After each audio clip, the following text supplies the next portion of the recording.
The US Secretary of State says no agreement has been reached yet between world powers and Iran over its nuclear program. John Kerry cut short his tour of the Middle East to come to Geneva unexpectedly for talks with his Iranian counterpart Javad Zarif, amid speculation that a deal was imminent. It's thought Iran might agree to limit its nuclear program in return for a partial lifting of sanctions. I want to emphasize there are still some very important issues on the table that are unresolved. It is important for those to be properly, thoroughly addressed.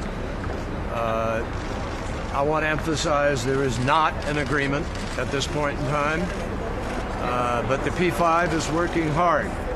The presence of other Western foreign ministers in Geneva added to a sense of optimism. In London, Britain's Prime Minister said the talks offer the chance of real progress. But diplomats say a breakthrough is uncertain and would anyway only mark the first step in a long process. Today, we need to start putting it on paper so that we have a draft, a joint draft, not two separate drafts that we will start negotiating over, but a joint draft that we can both call it our own. Watching the talks closely, Israel has said it utterly rejects what Prime Minister Netanyahu says would be the deal of the century for Iran. It believes Iran's enrichment facilities should be dismantled before any sanctions are lifted.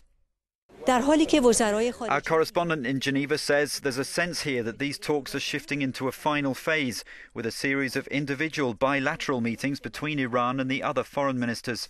And that makes it look as though there's a long night ahead. Euronews, Geneva.